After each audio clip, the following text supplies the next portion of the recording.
जो कि सुबह उसके स्मार्ट सिस्टम की बीप से शुरू होती है, जो उसके कामों की सूची बताता है। फिर वह बुक स्टोर जाता है और वहां आश नामक महिला से मिलता है। उनकी बातचीत किताबों पर होती है और ऐश उसे कैफे में कॉफी के लिए आमंत्रित करती है। उनकी मुलाकातें नियमित हो जाती हैं। एक दिन कैफे में बैठते समय अश जो से अपने प्रेम का इजहार करती है। वह और कुछ कहने वाली होती है, तभी एक अजनबी उनके पास आता है। उसे देखकर अश का चेहरा बदल जाता है, लेकिन इससे पहले कि वह प्रतिक्रिया दे पाती, वह आदमी पिस्तौल निकालकर उसका सिर उड़ा देता है, जो उसकी गर्म होती हुई देह को महसूस करता है। क्रोध में भरा जो हत्यारे का पीछा करता है, लेकिन हत्यारा तंग गलियों में गायब हो जाता है। पुलिस पहुंचकर भी कुछ नहीं कर पाती, हत्यारे को खोज पाने में नाकाम रहती है। अगले 2 सप्ताह जो के लिए बहुत दुखदायी हो जाते हैं। वह अपने अपार्टमेंट में बंद होकर दुनिया से संपर्क छोड़ देता है। उसके मित्र ओलिवर, जो अखबार विक्रेता है, बस वह उसके पास पहुंचता है। ओलिवर जो के लिए कॉफी लाता है, जो कि जो और ऐश की पसंदीदा चीज थी, जो के हाथ इतने कांप रहे हैं कि कप गिर जाता है। चुपचाप ओलिवर चला जाता है। शाम को जो एक बंदूक खरीदता है और ऐश को मिलन का वादा करता है। वह बंदूक अपने सिर पर रखता है, लेकिन ट्रिगर नहीं खींच पाता। जो कई प्रयास करता है, बंदूक नहीं चलती। जब वह सोफे की ओर करता है, गोली लगती है। खुद पर तानता है, पर काम नहीं करती। गुस्से में जो खिड़की की तरफ तानता है, कांच टूटता है और वो नीचे गिरने लगता है। उसके मन में अजीब भावना होती है। वह अचानक खुद को हवा में तैरता हुआ महसूस करता है। एआई सहायक की बीप उसे इस अजीब उड़ान से खींच लाती है। वह अपने बिस्तर में अपनी आंखें खोलता है, जैसे जो कुछ हुआ वह बस एक सपना था।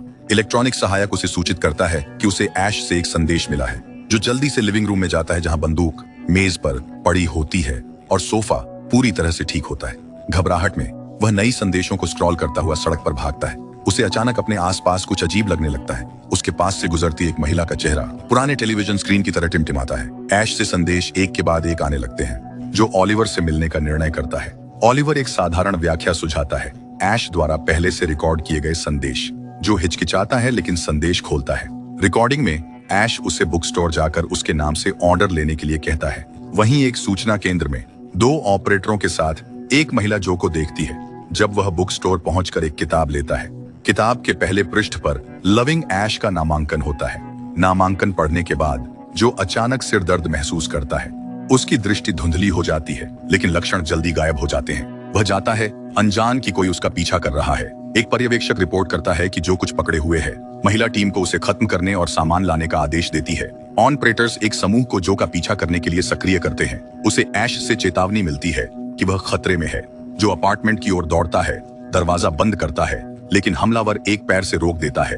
जो टेबल से बंदूक उठाता है और सोफे के पीछे छिपता है। जैसे ही घुसपैठिया करीब आता है, जो गोली चलाता है, लेकिन चूक जाता है। अचानक उसका शरीर खुद ही चलने लगता है और गोली लगती है, लेकिन फिर एक दूसरा हमलावर आता है।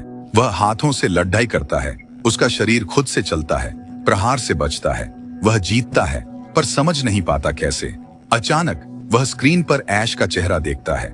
कोई रिकॉर्ड किया गया संदेश नहीं, बल्कि एक लाइव फीड। वह समझने की कोशिश करता है तो वह शरीर गायब हो जाता है। जीवित ऐश जो को बताती है कि छोड़ने का इरादा नहीं था, कोई सिस्टम को हैक कर चुका था। अब उसके पास कुछ महत्वपूर्ण बताने के लिए है। कुछ साल पहले वैश्विक तकनीकी ने तेजी से विकास करना शुरू किया।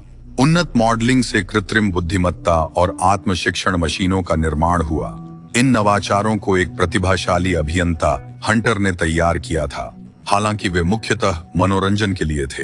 हंटर का सपना था कि असली और वर्चुअल दुनियाओं को मिलाया जाए। अकेले यह सपना असंभव लग रहा था, जब तक एक गुमनाम प्रोग्रामर से मदद का प्रस्ताव नहीं मिला।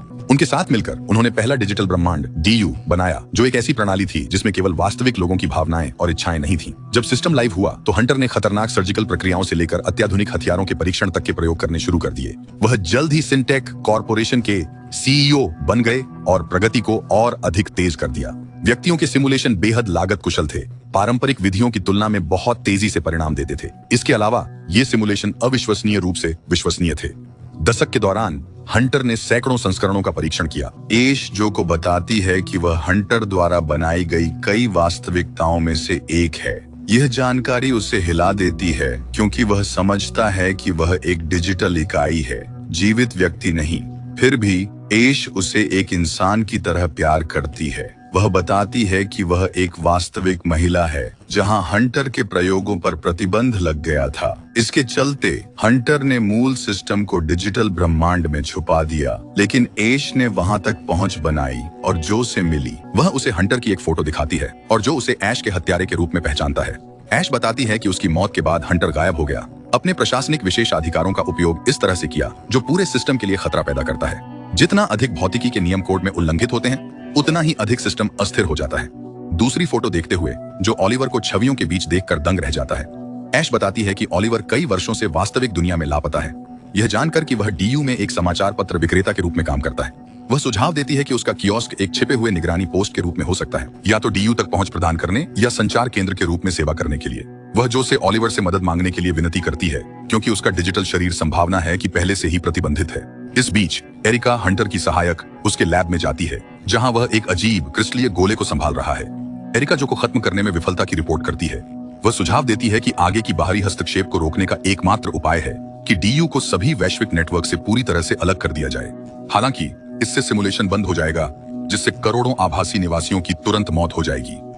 एरिका के दृष्टिकोण से सुरक्षा के हकदार हैं। हालांकि हंटर इन चिंताओं को खारिज कर देते हैं। उनका मानना है कि डीयू द्वारा उत्पन्न जोखिम संभावित नुकसानों से कहीं अधिक है। डीयू का अध्ययन करके हंटर भविष्य के खतरों को समझना और उन्हें असफल करना चाहते हैं। उनकी बड़ी योजना में समस्याओं को उनके आने से पहले नियंत्रित और ठीक करना शामिल है, भले ही इसका मतलब वर्चुअल जीवन का बलिदान हो। वह नैतिक तर्कों को नजरअंदाज करते हैं, पीड़ितों को केवल गणितिक रूप से उत्पन्न संस्थाएं बताते हैं। वह एरिका को असली ऐश का पता लगाने का आदेश देते हैं, जो उसी समय ऑलिवर से अप्रत्याशित कॉल प्राप्त करती है। ऐश डीयू के प्रवेश की कुंजी की खोज में मदद मांगती है।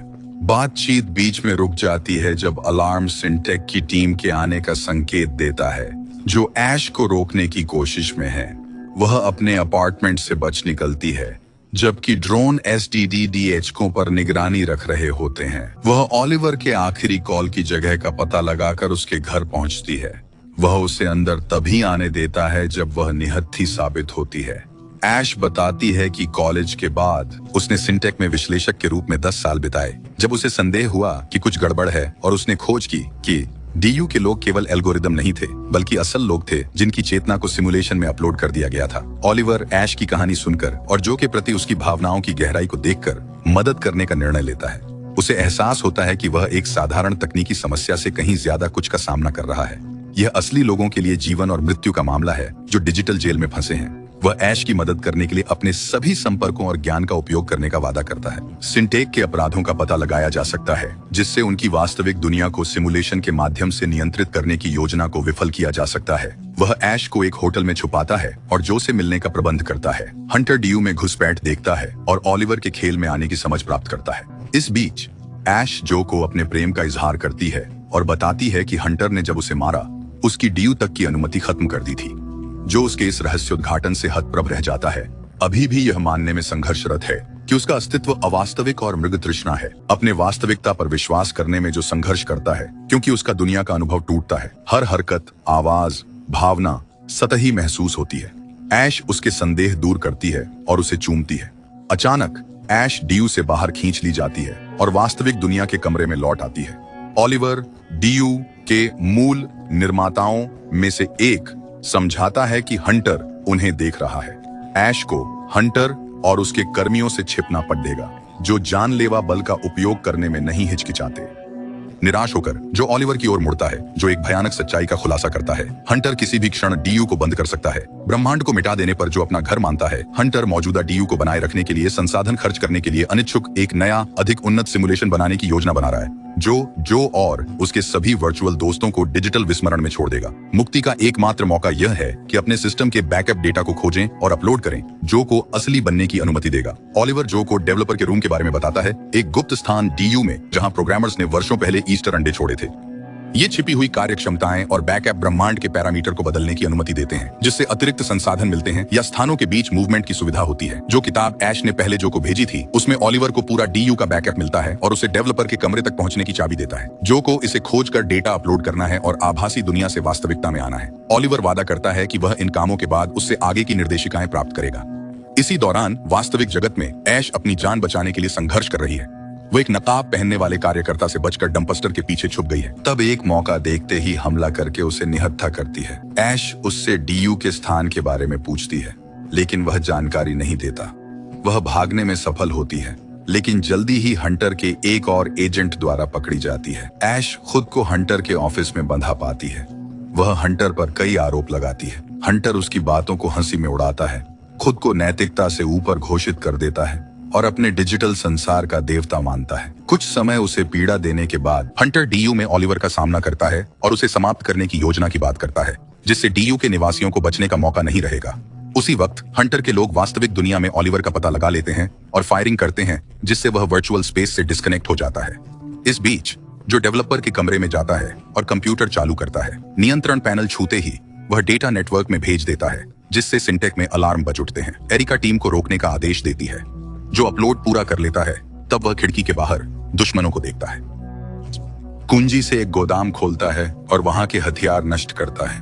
हंटर की आवाज सुनाई देती है और वह शहर के बाहर पहुंच जाता है। हंटर जो के कंधे में गोली मारता है। वह नियंत्रण पैनल से जो को पीड़ा देता है। ऐश का जिक्र होते ही जो का गुस्सा फूट पड़ता है। वह हंटर को गोली मारता है। असल दुनिया में एरिका ऐश की मदद करने की कोशिश करती है, लेकिन हंटर द्वारा रोकी जाती है।